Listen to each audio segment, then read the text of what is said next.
All right, everyone. So we're going to be reading right from WWE 2K.com on their gameplay options. And it tells me the read time on this is 8 minutes and 6 seconds. So buckle up because we're going to be doing a lot of reading. So, as is the road to WrestleMania, we are now finally on the road to WWE 2K25, which releases on March 14th, 2025, or with early access on March 7th for those who purchase the digital only Deadman or the Bloodline edition.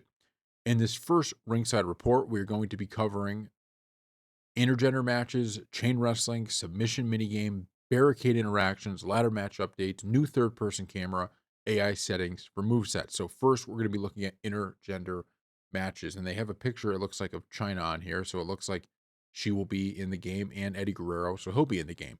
Fans have been clamoring for years, and we're ecstatic to finally bring you intergender matches this year for the first time in WWE 2K franchise history. The ability to match up WWE superstars and legends from both the men's and women's division opens up a lot of opportunities within the game, whether you're taking on friends in local or online play or expanding your creative ideas and universe. The possibilities are exciting with the support in various areas of the game. Want to pit the ninth wonder of the world, China, against Latino Heat Eddie Guerrero? Or how about revisiting Nia Jax entering the men's Royal Rumble? It's all possible in WWE 2K25. Intergender matches are supported for nearly every match type, including one on one, tag team, triple threat, battle royal, guest referee, underground, casket match, tournament, and more. For tag team matches, you will still have the ability to choose the traditional mixed tag match setup, but also can now add a regular 2v2 where the men and the women can battle it out in the ring without having to tag out to their respective partners. The inclusion of intergender match support also extends to some non traditional parts of the game, such as championships. Custom championships can be set up to support both the men and the women, so it can be put up in intergender title matches, which also includes the ability to set up intergender tag team titles. So if you want to create new intergender championships and crown Rhea Ripley and Damian Priest as champs, you could do that too. There are a couple of existing championships, such as the 24/7 up, up, down, down, and left, right titles that will also support both divisions. So we'll stop for there, and then we'll keep reading through, but give our thoughts on this. This is cool. I don't know.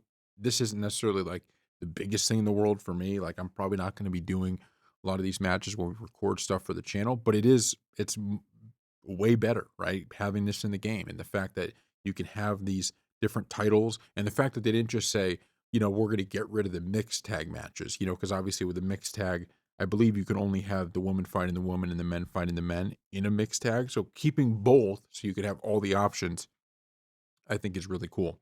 All right, chain wrestling returns. We had been hearing from many of our fans that there was a desire for chain wrestling to return to the WWE 2K franchise, and we are happy to announce it is indeed back. For the uninitiated, chain wrestling is a test of technical skill that often occurs at the start of 1v1 matches, with competitors trading holds back and forth to inflict damage and prove who is the most proficient wrestler. In WWE 2K25, wrestlers start the match with a chain wrestling buff, which will trigger this mechanic from a grapple. The chain wrestling minigame has been updated to provide more control. Each player will select the action they want to perform, such as switch to a new hold, wrench in the current hold, or drive to the ropes. Then a hotspot minigame determines who will win the hold and perform their selected action. Chain wrestling won't occur in non standard match types or in matches involving the new giant archetype. It also can be customized in the gameplay settings. It's a highly requested addition to the gameplay experience that adds to the realism and authenticity of a WWE match. So, I don't know how this is going to work per se, but once again, they're saying, hey, it's highly requested. People want this. And two, that it, is more realistic. Now, I'm one of these people who, as much as I love the realism, the arcadey WWE matches are cool. Like the old games are cool, but I like this. I think it's a good way to start. It's going to be a level of realism, and it's hopefully simple. That to me is the key with these wrestling games: is make them simple, make them have complex things you could do for people who play them a lot, but make it easy for people just getting into them to be able to do what they want. Don't make it complicated. And from the image they have here, it doesn't look like they're doing that. Alternate submission minigame is back. Speaking of minigames, we've updated our submission minigame to offer an alternative to the button mashing option. In WWE 2K25, you can now switch things up and use the slider based minigame, which prompts players to use the left and right triggers to move the slider around the circles shown on the screen. Your opponent will, of course, try to move their slider out of the way, while it's up to you to try to overlap it to either escape if you're on the receiving end or get them to tap out if you're on offense. The button mash option is still there, of course, for those that prefer that method. I love this. This is what I'm talking about when you're allowing people to customize which version they like more. Some people might not love the bushing mash. In this case, you could just change it up. I love that. Barricade climbing, pretty cool stuff. So jumping off things is always a fun visual, and this year we're adding a few extra wrinkles to this part of the game. Over the years, we've seen WWE superstars such as Kofi Kingston make use of the barricades around the ring to gain a heightened advantage and launch themselves at their opponents for an aerial assault. And while we've given players the ability to use them to throw or slam their foes onto them, this year we're taking it a step further or higher in this case. A variety of barricade styles are supported, and you'll now be able to climb on top and pull off a move depending on the moveset of the superstar you have chosen or how you've customized your dives. You can even walk along the barricades like a balance beam to set up your dive. Similar to the top rope, the barricade can be climbed facing forward or backward. When standing below an opponent who is on the barricade, players can perform new contextual attacks to bring them crashing down to ringside. Some of these attacks can transition into carry, allowing you to pull someone off the barricade and then slam them into the ring post or onto the apron. Another new feature of barricades is the ability to damage the LEDs for those that have them. A strong Irish whip or an attack against those LEDs could cause them to break and pixelate.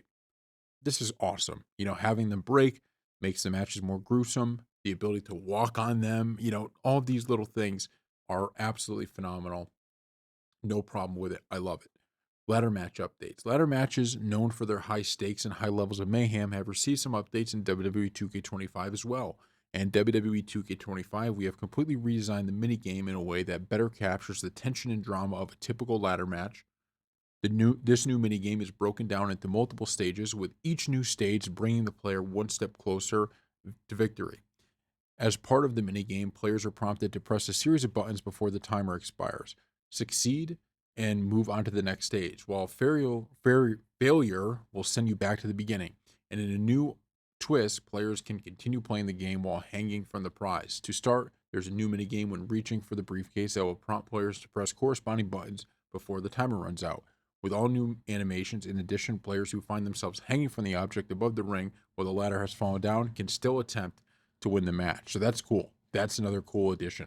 Lastly, adding to the fun, finishers and signatures can now be activated from the top of the ladder for superstars who have those as part of their movesets from the top rope. Eddie Guerrero, for instance, can do his frog splash, while Macho Man Randy Savage can pull off his big elbow or double axe handle from the top of the ladder. So, look, this all sounds great. They're making, I think, slight changes to some of these things that make them better. We'll see how this happens with the different ladder matches, like if the new mini games are cool or it feels kind of too like robot-y, but so this looks cool. And the ability to do your finisher off the top is key. But it looks like only certain people could do it if you have that as part of your moveset. Um, so I don't know. I don't know how many that's going to be, but I hope it's as many as possible. Like, can you do if there's two people on the ladder, can you do like a power bomb off it and stuff like that? Third person camera option. Finally, we have the debut of the new third person camera in WWE 2K25 that opens up creative ways to experience gameplay. Whether you're a content creator or simply like to mix things up, the new camera controls bring the game to life in a new way. When activated, players can control an over-the-shoulder camera that follows your chosen superstars where they go. With the right analog stick, you can rotate the camera around the superstar or angle it high and low. This can be accomplished both during an entrance, which will come up as an option once it begins, or during a match as part of the presentation. You can either turn on the third person camera in the pause menu or before a match begins. This movement of the camera during a match can be pulled off at any time. To perform an action using right stick, such as pinfall or picking up your opponent, simply hold the right trigger before flicking the analog stick. In practice, it's a really cool way to show off different angles and putting you in the director's chair of the show. We can't wait to see how players make use of it once the game is available. This is, we'll be trying this out in some of our videos on it, utilizing that third person camera to kind of tell a story.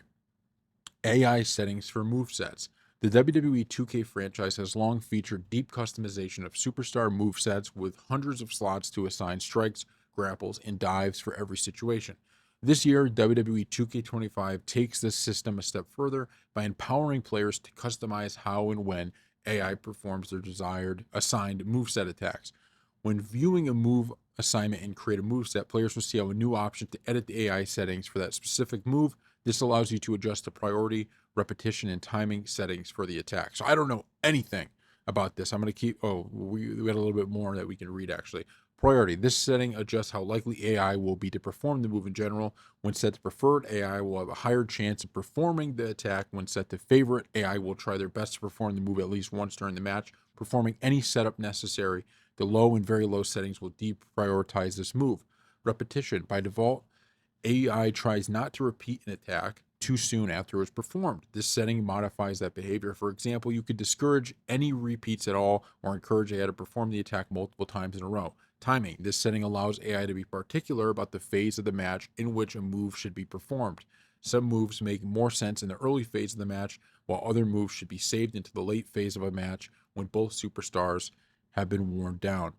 AI settings are available for over 150 moveset slots, including springboards, dives, and submissions. Since AI settings are saved as part of the movesets, they are fully supported by community creations. We have so much more to talk about, but we'll save it for an upcoming Ringside Reports, which will cover different game modes, match types, and more. So stay tuned. What a Ringside Report that was. I mean, that AI stuff sounds pretty crazy because what I'm thinking of is if, like in WWE, certain moves, you only use them once or twice in a match, right? Certain wrestlers, maybe it's not their finisher, but it's a type of big move they use. So now you could really get into it and adjust it for that. So there's just so much here. The third person camera, the change in, I mean, I love this. I absolutely love this. 2K24 was fantastic. And it still is. And I think they're really building on this. So we'll see. We'll keep you updated. Thank you all for watching.